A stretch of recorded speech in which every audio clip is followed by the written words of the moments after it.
I've had a good sister there say, what is the president doing in Germany? What was the president doing in America? I want to explain to her simply, what was the president doing in France? We are signing 19 new bilateral labor agreements. That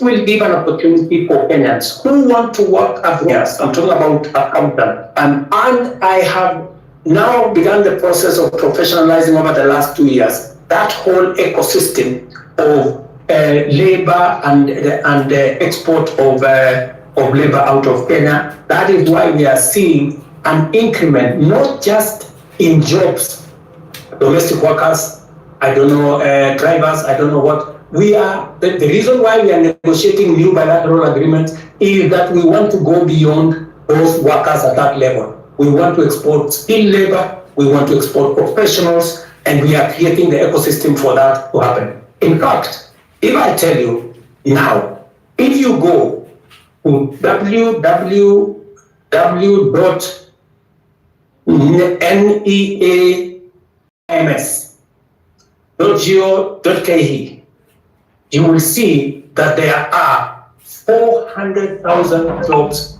on that platform. Different kind of jobs from different countries. We are now trying to make sure that those jobs will not be 400,000, they will be 1 million, and they will be largely, as we conclude these bilateral agreements, bilateral labor agreements, they will include many professional jobs.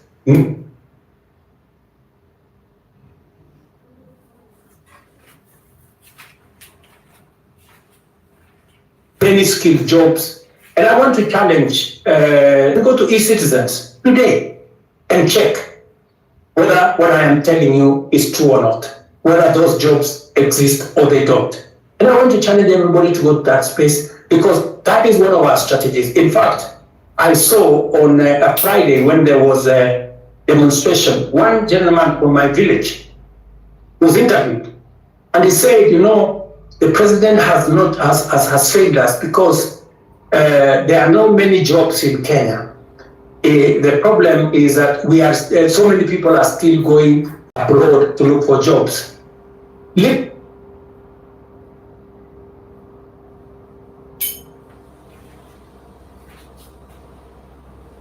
did that guy know from my village that I am the one who facilitated the whole trajectory was about manufacturing. You know, all of you need local jobs, my friend.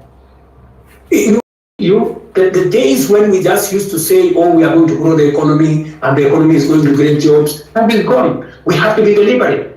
Housing, I know how many jobs I'm going to create in housing. Digital jobs, I know how many jobs I'm going to create. Export of labor, I know how many jobs I'm going to create. Now, what I had done in this year's budget is to put a mechanism where we promote our own manufacturing, local manufacturing, using local materials, hiring local labor and local professionals, and creating local wealth. There is absolute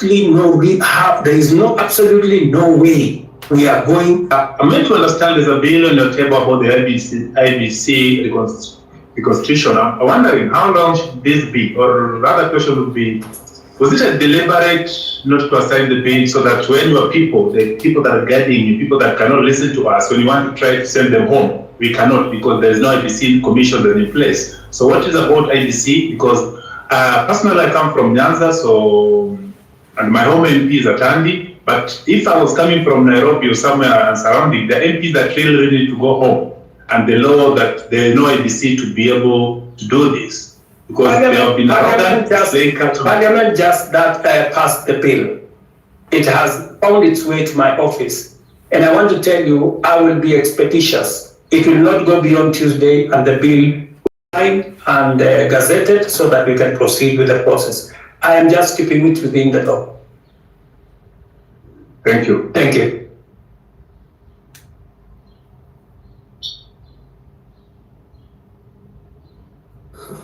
Okay, thank you, Mr. President. I think we can get another. I'm having issues with my phone. I don't know why. I mean, if I need a too. So, okay. Hi, yes. Can you hear me? Osama, can you hear me? Yes, we can hear you. So mine is not, guys have said all the things that guys would have to say.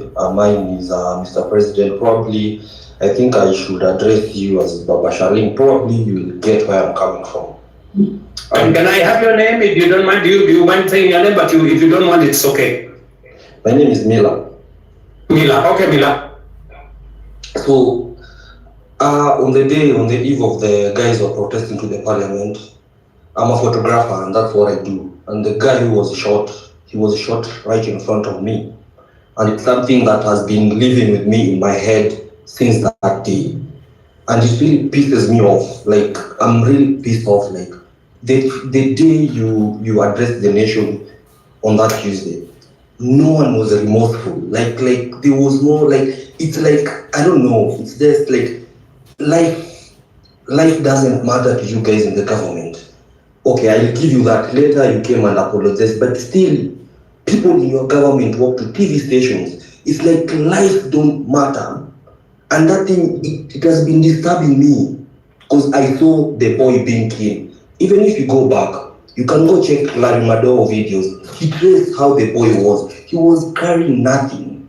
Like literally he was carrying nothing. I know you've spoken about this over and over, but my question is, and it's not even a question, mine is probably just go back and reflect. You are a father, you are a granddad. How will someone feel when the child is dead? I bet from where I stand, none of your government officials have even visited the families or reached out to the families from where I stand. Probably you guys just go back and reflect. Do we really matter as people who elected you? Like where do we stand? Where do we stand as young youths? Like the guy called Rex, he was a guy, basically, was a guy who was born in 2002.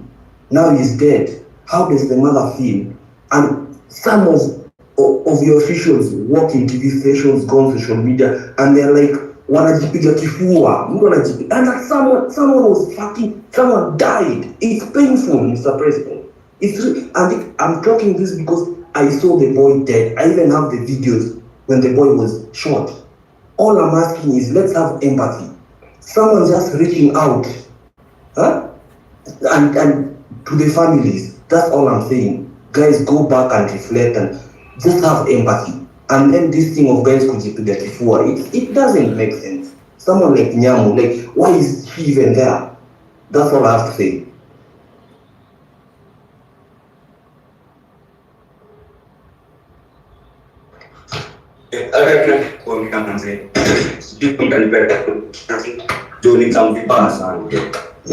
Kitu ya kwanza mimi sijui kizungu stop.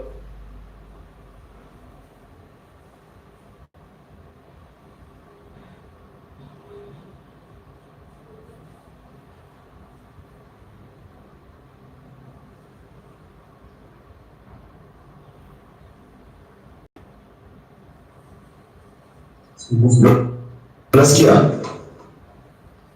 Hello? Sorry, Sorry we lost you, my friend. Tulikupoteza hapo kidogo hatukusikia. Sorry. You cannot speak.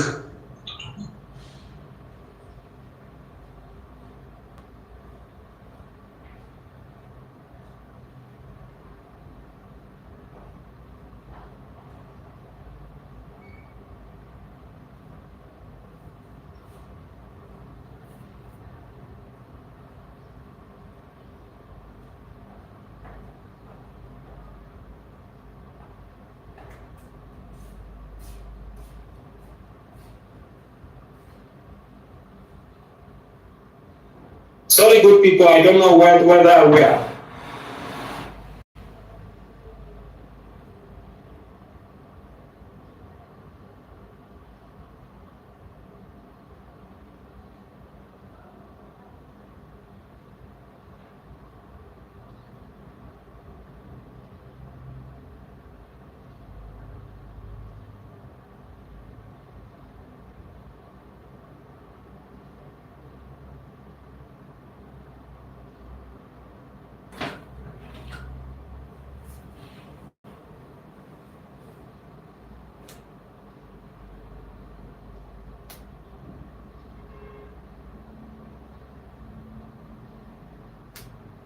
Are we on? Yes. Yes, we are on.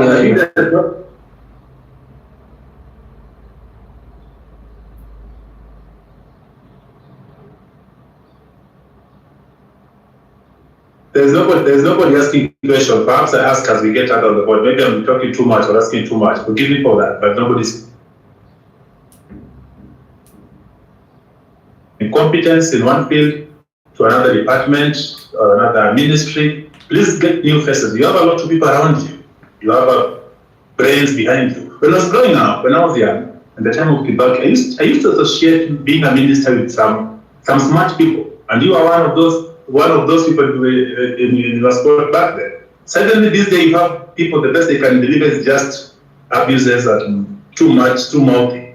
Can you just bring us new people that are going to work? As recent as yesterday or 2 days ago, when your team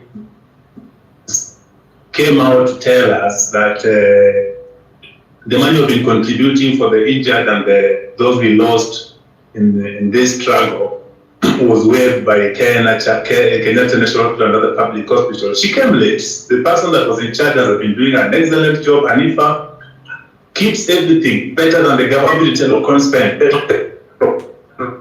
telling us ABC has done better. That give us transparency, not the other people that just keep hiding. Okay, let me. Mila made a very passionate and I think correct analysis of what happened, especially of Kennedy, who died in Rongai, and I believe that he is right. You know that's really a very regrettable situation, and I apologize on behalf of every official who should have done something about that situation. I have explained that the boy who died in Rongai was actually shot by one of the criminals who actually snatched the gun from the police. The criminal was, however, shot by the police because if the police did not shoot him, then he would have caused more deaths or more Kenyans, because these are reckless people. Sometimes some of those people are not even in their correct level of senses, and therefore it is regrettable. And I agree with you. It is really unfortunate that it was an incident that's going possibly to affect your life for a long time. Sorry about that. And I know you have made reference to me as a father, which is true. I have 4 Gen Zs in my home, and I promise you they take me to task, on some of these things, and I have to do a lot of explaining some of the time, and that's the same way I'm explaining to you guys here. I agree that some of our officials are arrogant. Some of them, speak out of turn, and then some of them display, obnoxious opulence, if I may say that, which does not just anger the public. Sometimes I call in some of those people and I give them a piece of my mind, because even Nyamu, I have had occasion to sit her down, and tell her, she needs to change what she's doing. And when you are in my position, you're also a father figure. Some of these young people, they get excited about many things, and sometimes they do the wrong things. And I want to tell you that somebody here mentioned Karen Nyamu. Karen Nyamu is a girl I've had to sit her down sometimes and tell her, look, she needs to do things differently. So I agree with you that, but I have also undertaken, I have said, I know what is cutting, I know what's going on, and I have promised that I will be making changes. I know you have said that I should not make changes. I should clean the slate clean. But you see, you don't have the job I have. And there are many things that I have to do to be able to get things done. And it's quite something. But I have had you, and I have had the many Kenyans who have talked on this platform, and I'm very happy that we are having this conversation on X.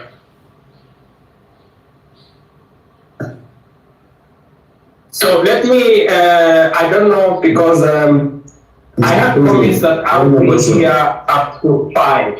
I think it is now 5:15. And I have another assignment with our Olympics team that are coming to you. I have a bunch of wonderful Kenyans who are going to represent us in Paris. They are sitting somewhere outside my office. And